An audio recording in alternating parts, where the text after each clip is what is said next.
So if we burp and belch, you know what we were going to talk about? All right, so our last podcast, it was fun, but it was a little raunchy, and not that you're not going to hear some swear words on here, but we're some really going to... swear words? Yeah. You're going to hear some cussing? You're going to hear some cussing. Yeah. But we're going to try and keep it to a minimum because we don't want to alienate people. We really do want to make this a no, and I don't want to spectrum. make it a giant sailor's fest. Like, no. I want people to enjoy it, but I also think that with doing this podcast, it shows like the real version of both of us. And, when we did the podcast before, it was good. It was fun. There was some lifestyle things that had happened in the sense that, I had triplets on the way. There was no way I could have made it happen. But now we can. And this is going to be a regular thing. We're going to do the podcast. Either it's going to be Friday nights starting at around 8:45, 9 o'clock until about 10:15, or we're going to do it on Wednesday nights. Mark's obviously, doing the real estate thing. I have a million kids that I have to take care of and the job here and everything like that, but we're going to make it happen. And it's going to be fun. We're going to really I'm dedicate excited to this. We got a lot of good things coming up. Yeah. It's going to be fun, and it is keeping us entertained in COVID, too. Oh, yeah, man. Yeah. You know how much, it sucks? Like the whole COVID thing really sucks, and I don't want to make it a political thing. I don't care. Listen, I wear a mask. I protect myself. I protect my family. I hope that you do the same. Leave it at that. Leave it at that. The whole freedoms talk, I don't want to talk about that. But one good thing that has come from COVID is the ability to stay at home and binge watch shows. Mm-hmm. It's pretty fucking awesome. I'm going to be honest. I know we just said we're not cussing like Sarah, but it needed an exclamation point. It needed the emphasis. Yeah. Emphasis. I have watched so many shows that I never would have watched. Show number one that you would have never watched, but you watched because of COVID. A show called Alone. It's not Naked and Afraid. I know you're thinking Naked and Afraid I was thinking Alive where they ate the ass cheeks. Wait, what? Alive, where the Alaskan people on a plane, they fell. What the fuck? And they what are ate you each talking other. about? There's a movie called Alive, and they ate each other, but that's not. Is it on Netflix? No, it's old. But Alone. Okay, so Alone is a competition amongst 10 people, and it's on Netflix right now. Okay, right. The show, they get you in a helicopter, and this season they only have one season on Netflix right now. They put you in a helicopter and they take you out to the Arctic. Like in the deep parts of Canada. Okay. Like you're way up there. They drop you off. How many people? It's 10 people altogether. Okay. Whoever survives. I think, if I'm not mistaken, it's whoever survives the longest, but I think they have a 6-month cap on it, okay? Without eating what? No. So you get out there. Let me explain. You get in a helicopter. They say, hey, we're going to drop you off at this place. It's going to be here. You're going to... Good luck, okay? They drop you off. They give you like a bow and arrow. You get to pick certain things, okay? Ooh, you get a bow and arrow. This is where it's getting interesting. Yeah. And then they say, good luck. And you have to survive longer than the other 10 people. You have a device on you. If it becomes too crazy or you have gone there's people going 13 days without eating. Really? Yeah, they're just drinking water to survive because they can't but the whole show is based on whoever survives the longest gets $500,000. You're in the Arctic. Ooh, that's a good prize. They drop you in the Arctic in August. Guess when it starts snowing in the Arctic? August. End of August, beginning of September. I'm watching this show in the comfort of my home. I'm watching this show with a little bit of experience in northern Michigan because I chopped wood for summers, snow. Let's not. But okay, keep going. You're no. Stop it. Stop. No, go ahead and say it. Go ahead. You're no woodsman. Oh, fucking. Are you serious? I am a woodsman. Where are we at right now? Well, we're in Birmingham. Exactly. We're in the comfort and luxury. And that's the thing. Comfort and luxury. Finish. I want to know the story. Okay, Did so you watch the whole thing? I'm 3/4 of the way through. I just started binge watching it. Okay. But this podcast interrupted it, to be completely honest. I'm kind of pissed about that. But the show premise, 10 people in the Arctic. They give you some stuff. They say good luck. Now, they also drop items here and there. So, rusted out cans. Now you're thinking, what could you use those for? Yeah. Well, you fill them up with water and you have a little boiling water spot. Boom. They give you a couple plastic bags. You don't think that was preambled? Well, no, they dropped them off there. But they educate. Hey, we're going to drop this off. This is what they also give you training before then. What was the biggest animal or thing that somebody has killed? Okay, so if you're going to watch the show, I'm definitely going to ruin it right now. Alert. Spoiler alert. The show starts, and it's a mixture of men and women. I think there was like 3 women on the show, and the majority was men. I'm at the part where a dude got a fucking moose. Really? Shot a moose with a bow and arrow and then had to wait hours until it died. And then skinned it. They show everything, too. This isn't like it's PETA. Oh, no. They show everything. The dude was skinning the moose. Okay, there's people getting squirrels with bows and arrows right through the head. I'm like, I could do this show. How many days do you eat off a squirrel? 1? If you're lucky. If you're lucky. Now, a moose, you're setting to the end of the show. Yeah, you're good. I mean, he the part that I got to, he was breaking it up into pieces. I mean, he's set. He ain't got nothing to worry about, okay? But actually good eating. Dude, you want to talk about... That's the Joe Rogan way of life. Right. That's our Lord and Savior. Carnivore diet. Yeah, but I was watching the show, and I was thinking to myself... Do moose make milk? No. Well, No. the one that he killed had antlers, so that's the dude. But that leads me to think, if you were to kill a female moose... No. And it was warm... No, but somebody had commented right now and said, David Owen said, bad shot if it needed hours. False, okay? He said, not that I hunt. Exactly. When you kill a moose, I found this out. When you kill a moose with a bow and arrow, it can take up to 6 to 8 hours for that moose to die. Because it's a deer, boom, it's mostly done. You're going to have a little bit of blood trail. This guy was following the blood trail, and then he had to wait because that moose could have gotten up and killed him. Yeah. Like, it's crazy. Do you think you could have survived in the woods? Alone in the Arctic? Let me give you a little backstory on my heritage, and then I'll answer. Remember, heritage. Remember, I am. Here we go. I am Viking. I am like Viking nationality. Look at this. It's just solid. as much as Stick as Conor McGregor's second cousin.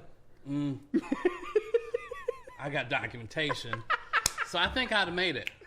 Okay. I'm a Viking.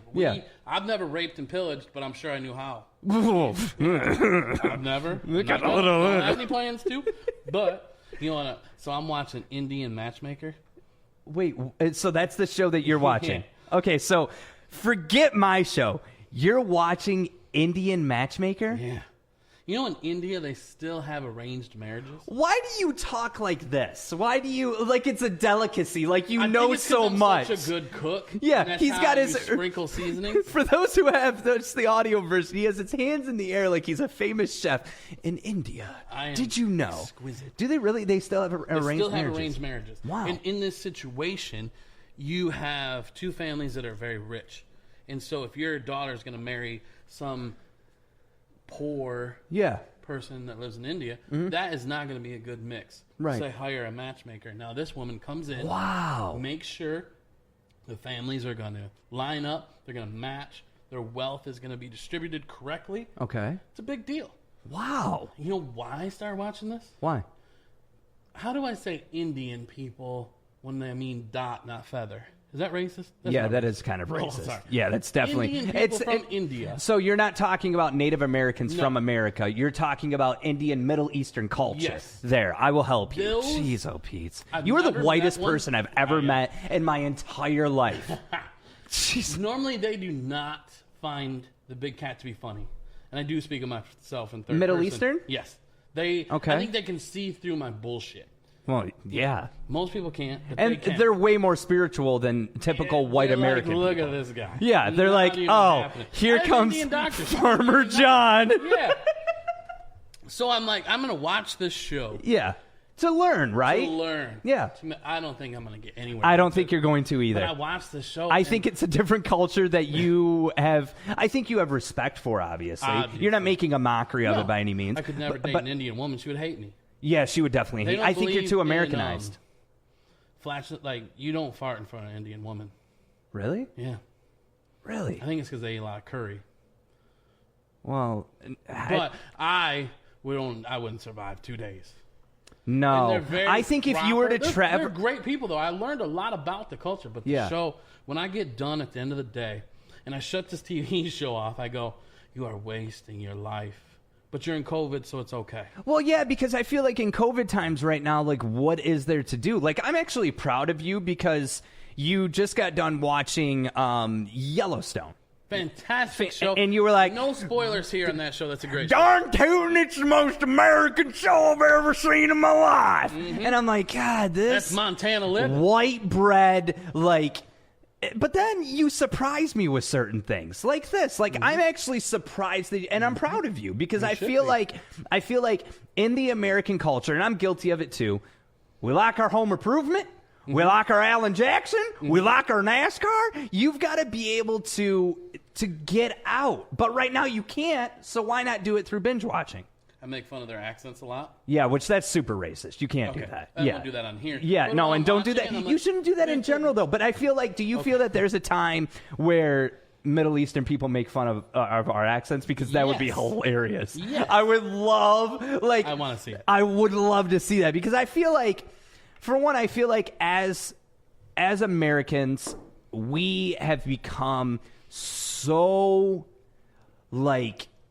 Karen-y almost. Like we're so sensitive to things to where when you look at what Dave Chappelle is going through right now. Speaking of Netflix and everything that. It's insane. He gets up on stage and he says what is on his mind, and people either love it or they hate it. But now he's going through this whole thing on Netflix, which if you don't know... Let me stop you really quick. Yeah, go ahead. Because I want you to explain to me. Yeah, I'll explain. Thing. But what's your thoughts on Dave Chappelle as a comic? Do you think he's one of the greatest of all time? I think he is the greatest of all time. Anybody ask better than Richard Pryor? We're better. Better than George Carlin? Yep. Better than Bill Hicks? Every day. Yep. I would have. This is a podcast for like a separate discussion as far as like the comedy goats, and we'll definitely do that. So now you have. I have a lot of respect for him. So now explain to me what recently he's been going through. Okay, so here's the deal: Chappelle Show, Comedy Central, the whole falling out with that because they basically, from how he explained it, he had said, "Listen, you guys are making all this ad revenue off of my show called Chappelle Show." They said, you signed the contract, deal with it. He said, give me a little bit of that ad revenue. They said, go F yourself. So he was like, I'm not doing the show anymore. That's why he left originally? Yeah, that's why he left. He goes to Africa. They call him a crackhead. They call him every name in the book. They try and put him in tabloids like Viacom did this. Okay. So then Chappelle Show's gone. It's nowhere to be found. The only way that you could find it up until recently was YouTube, or if you illegally downloaded it, or if you had the DVDs from back in the day. Which I have. Yeah. Recently, Netflix, out of nowhere, after airing Dave Chappelle's specials, decides to throw Chappelle Show up on Netflix. Coincidentally, the same day he was on Saturday Night Live. Yes, which I thought that was super... Did you watch it? I watched the segment with him and Pete Davidson, the Count Chocula. That is And he's like, look at Pete Davidson's Let me set that premise up. So it is... Well, they can watch it on YouTube. Can watch it, yeah, but I did watch that. Definitely watch it. It's hilarious. Yeah, but amazing. When I thought that was a shady move for them, I thought that they were playing... Here's what I thought Netflix did. I thought Netflix said, yo, we've got this giant stack of collections of one of the greatest...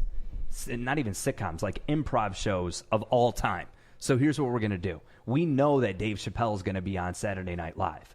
We know afterwards people are probably going to want more TV. They're going to get on Netflix. Boom, Chappelle Show. And then they get, all of that. So I think that was a little bit on purpose. So then, in his montage, what's the thing where they say in the beginning? Monologue. Yeah. That was close. I'm so hillbilly. In his montage. He did say... today Netflix. I was gonna do my Dave Chappelle impression, but I won't. Yeah, don't. God, what is wrong with you? He said today my special comes out on Netflix and HBO, and I didn't get a dime from any of it. Yeah. And so when he did this, I think it was Unforgiven. That was the little short series that he posted on his Instagram. It was 18 minutes of him explaining what happened in the Chappelle Show, what happened with Netflix, and he literally said, boycott me. Like, don't watch the Chappelle Show. Don't watch, because he doesn't want the big corporations to take away anything that he's given to them. I mean, you got to look at it like this. It's very similar in radio. It's really weird how radio works, terrestrial radio. So when you work at a radio station, and big shout out to Sean, who commented and said that you had, listened to me in Lansing. And this is nothing against Lansing. And let me say that my thoughts and opinions do not reflect blah, blah, blah, whatever. When you sign a contract for terrestrial radio, Did I just screw myself? What happened? Sean is a teeny bopper? No, Sean, he was a Facebook commenter. Oh, but he didn't listen to you. He said that he listened to Lansing. So he's a big Britney Spears fan? No, he said, love hearing your voice again, and now